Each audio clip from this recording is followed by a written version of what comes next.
les points et leurs coordonnées. Les objectifs de ce cours sont de vous faire comprendre ce qu'est la notion de point, qu'est-ce qu'un point, quelles sont les coordonnées d'un point, et comment on peut positionner un point sur un repère d'après ses coordonnées. À la fin de ce cours, vous devez être capable de reporter un point sur un repère d'après ses coordonnées et de retrouver les coordonnées d'un point qui est représenté sur un repère. Qu'est-ce qu'un point? La question peut paraître un peu bête. Voilà. Sur cet écran, vous voyez au milieu de l'écran un petit cercle blanc qui représente un point. Mais justement, ce cercle représente un point.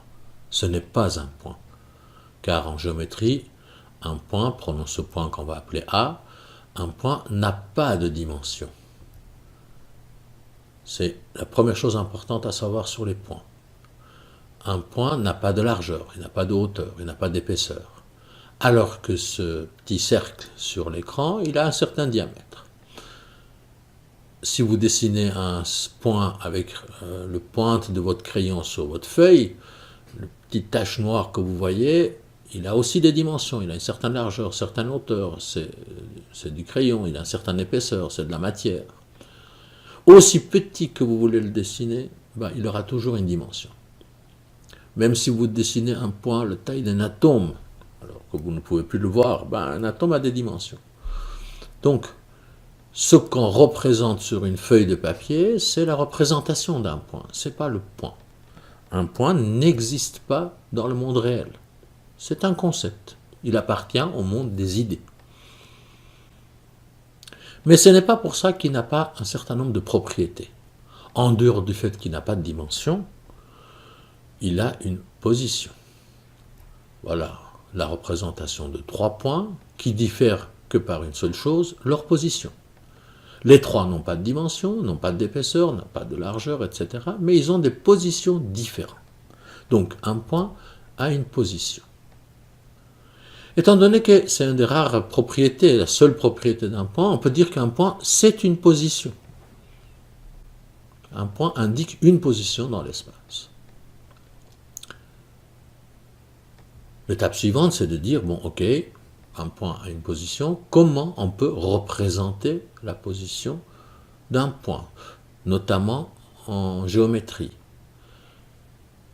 On peut dire que le point A, il est là, je vous le montre sur l'écran, mais en mathématiques, on a tenté de définir la position de manière un peu plus précise que de dire il est là, ou il est à gauche, il est à droite. On va voir comment.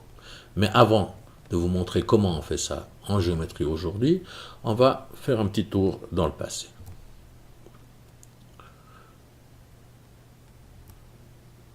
Voici une carte du monde qui date du Moyen-Âge. Sur cette carte, l'auteur a essayé de représenter le monde tel qu'on le connaissait à l'époque. Un petit remarque, normalement, on a l'habitude que le haut d'une feuille qui représente une carte soit dirigé vers le nord. Cette carte, le haut de la carte est dirigé vers l'est. Et donc tout en haut, donc à l'est, on voit la tête du Christ qui est située à Éden, et l'Éden est situé selon l'auteur quelque part en Inde. Tout en bas, on a les pieds qui baignent quelque part dans l'Atlantique. La main droite est quelque part en Europe et la main gauche quelque part au sud de l'Afrique. Selon l'auteur, le centre du monde se trouverait quelque part et ce centre du monde serait la ville de Jérusalem. Alors, si on regarde un peu cette carte, on voit bien qu'on n'aurait pas pu vraiment faire un voyage en se basant sur cette carte. Les positions de différentes régions ne sont pas réellement bien déterminées, les distances ne sont pas réellement respectées. Pour donner un exemple, on a par exemple la région qui représenterait l'Europe, et la région qui représente l'Afrique. Alors, vous le savez, l'Afrique est beaucoup plus grande que l'Europe, mais dans cette carte, elle paraît beaucoup plus petite. Il y a un tas de détails comme ça qu'on peut regarder sur cette carte, mais ce n'était peut-être pas le but de l'auteur. Le but, c'était pas de guider le voyageur, mais juste de faire une représentation de ce qui existe avec le symbole de Christ qui embrasse avec sa tête, ses pieds, ses deux bras, le monde dans son entier. Cette carte nous dit encore autre chose. Il faut bien se rappeler qu'à l'époque, en tout cas en Europe, on pensait que la Terre était le centre de l'univers. Le géocentrisme, l'idée que la Terre est au centre de l'univers et que, par exemple, tous les objets célestes, y compris le Soleil, tournent autour de la Terre.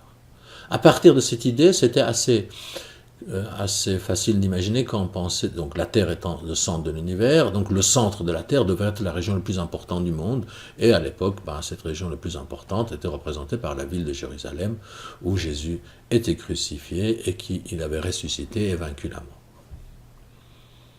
Voilà une représentation du monde tel qu'on le faisait au Moyen-Âge. Faisons un petit saut de quelques siècles. Reprenons les bases de notre schéma de tout à l'heure. Comment peut-on représenter les positions de manière un peu plus, disons, précise que dans la carte de tout à l'heure?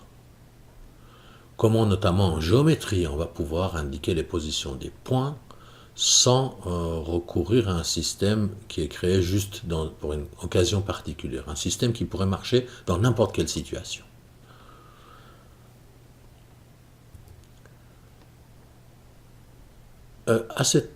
Donc, on a fait un saut de quelques siècles. On va parler de René Descartes en quelques mots. C'est, disons, dans l'ensemble des personnages qui ont participé à ça, c'est peut-être la personne la plus importante. La géométrie que vous apprenez, pour l'essentiel, a été fondée par René Descartes. René Descartes avait étudié chez les Jésuites. Notamment, on lui avait appris que la Terre était au centre du monde. D'autres choses encore. René Descartes, c'était un homme intelligent qui connaissait les mathématiques, qui savait lire des textes scientifiques de l'époque, et qui les lisait, et il s'est rendu compte que ce que disait Copernic était correct. Les observations de Copernic, les conclusions qu'il en a tirées, étaient difficilement réfutables. La Terre n'était pas au centre de l'univers. La Terre tournait, comme les autres planètes, autour du Soleil. Descartes s'est dit à l'intérieur de lui-même, d'abord, avant de l'écrire, si ce qu'on m'a dit sur la Terre, et ses mouvements, sa position, n'est pas juste, peut-être que toutes les autres choses qu'on m'a appris ne sont pas correctes. Et à partir de ce moment, il a essayé de mettre au point un système, une manière de faire, une mode de pensée qui permette d'avoir des connaissances plus sûres, moins aléatoires, moins discutables que ce qu'il avait appris. Pour ceux qui font option philosophie, vous verrez cela avec votre professeur de philosophie, mais ici, vous allez voir que cette idée a aussi influencé ce qu'il a fait en géométrie. Premièrement, donc, la Terre n'est plus au centre de l'univers, et donc on ne peut pas prendre comme repère central le centre de la Terre, qui, selon le carte précédent, serait Jérusalem. Alors, reprenons notre schéma. Essayons d'y mettre un peu d'ordre. On va garder l'idée des 4 directions. On a le point qui est tout à gauche, tout à droite, tout en haut et tout en bas. Et le centre serait donc le centre de notre feuille. Première remarque, on pourrait positionner le centre et les 4 directions où on veut. Mais par commodité, on va garder ça comme ça. On va relier tout ça par 2 axes. Encore une remarque, vous voyez, ces axes ont des flèches au bout, mais ces flèches ne sont pas dirigées vers le centre. Le centre, on le positionne quelque part, et depuis là, on peut regarder dans toutes les directions. Les flèches représenteraient donc notre regard qui pourrait aller dans toutes les directions à l'infini. Maintenant, on peut déterminer des positions sur ces axes. Découpons ces axes, on va appeler l'axe horizontal X et l'axe vertical Y pour le moment. On va pouvoir les découper en petits segments.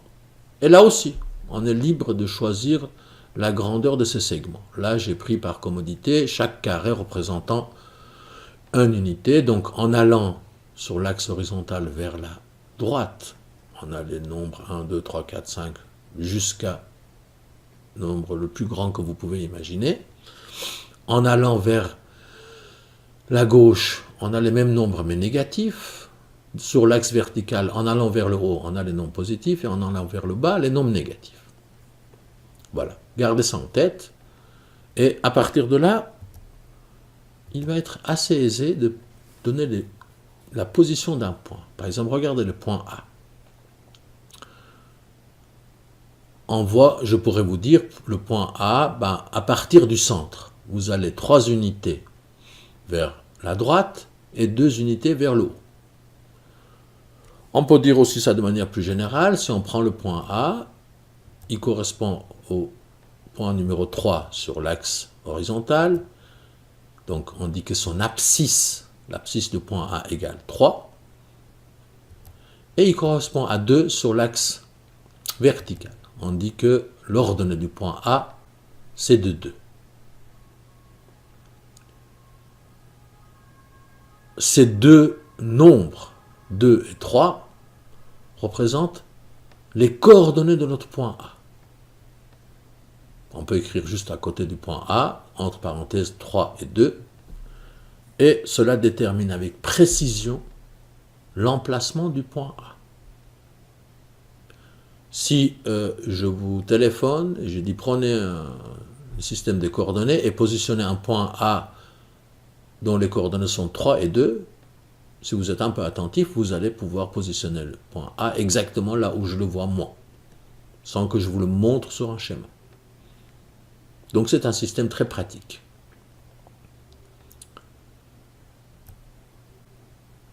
On va prendre quelques autres points pour voir un peu comment on peut donner leurs coordonnées. Voilà un point B qui se trouve un peu plus bas. Son premier coordonnée, son abscisse est de 5 et son ordonnée est de moins 4. Donc vous voyez que les coordonnées peuvent être négatives. Voilà un autre point, le point C, dont les coordonnées abscisse et ordonnée, les deux coordonnées sont négatives. Rappelez-vous, quand sur l'axe horizontal on va à gauche, les nombres sont négatifs, et sur l'axe vertical, quand on va vers le bas, les coordonnées sont négatives. Un petit cas particulier, le point D, il se trouve sur l'axe des X. Son premier coordonnée, l'abscisse, il est de 7, mais on va ni vers le haut ni vers le bas. Il reste sur l'axe des X. Donc son ordonnée est de 0. Le deuxième coordonnée de tous les points qui se trouvent sur l'axe des X est de 0. La même chose sur l'axe des Y. Tous les points qui se trouvent sur l'axe des Y, ils ont comme premier coordonnée 0. Leur abscisse est de 0. Il y a un point important qui est le centre de notre système, qui est le point O, et qui a comme coordonnée 0, 0. On va ni vers la gauche, ni vers la droite, ni vers le haut, ni vers le bas, depuis le centre. C'est le point central de notre schéma. N'oubliez pas aussi qu'un point n'est pas forcément positionné pour avoir des coordonnées entiers. Le point F, par exemple, il a comme coordonnées moins 4,7 et 5,5. Ainsi, on peut vraiment positionner un point n'importe où sur ce schéma et donner ses coordonnées.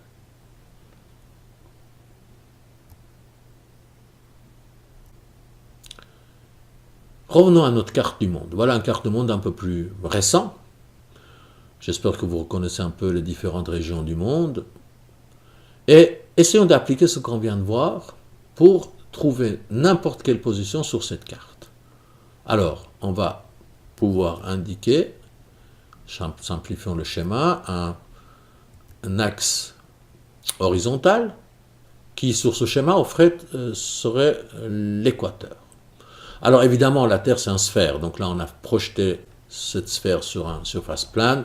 Je laisse le soin au prof de géométrie de vous parler de ça. Mais prenons juste cette carte comme si c'était une feuille. Donc on a un axe horizontal qui serait l'équateur. Un axe vertical il passerait quelque part en Angleterre. Les axes horizontaux, on appelle ça les parallèles. Les verticales, ce sont les méridiens. Mais ça aussi, vous verrez tout ça en cours de géographie.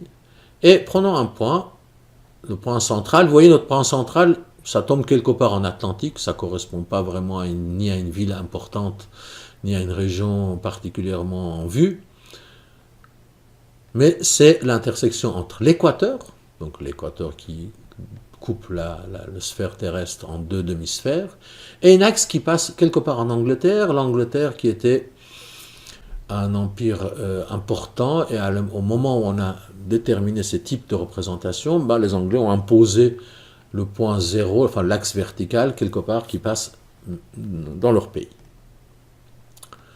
Maintenant, à partir de là, vous voyez, ces axes représentent les directions nord-sud, est-ouest, et si on prend une ville comme Berlin, par exemple, Berlin, on peut faire le même système que tout à l'heure, projeter sur les deux axes sa position, et on voit qu'il a comme première coordonnée 13 et comme deuxième coordonnée 52.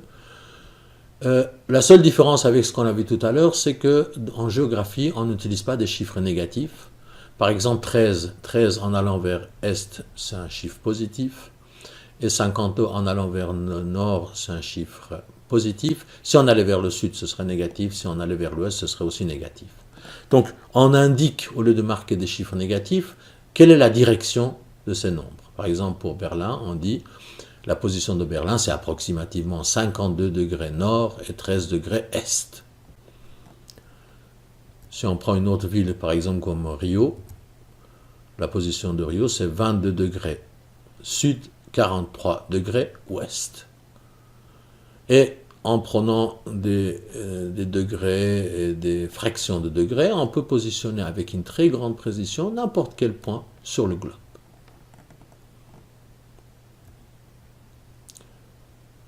Une fois qu'on aura, vous serez exercé à comprendre ce que sont les coordonnées des points, il y a un certain nombre d'exercices à faire. La leçon suivante, vous verrez par exemple que si on connaît la position de 2 points sur un repère, on peut facilement calculer la distance entre 2 points. Donc vous voyez que savoir comment on représente des points par des nombres, les coordonnées, va servir à trouver d'autres grandeurs, par exemple des distances en 2 points.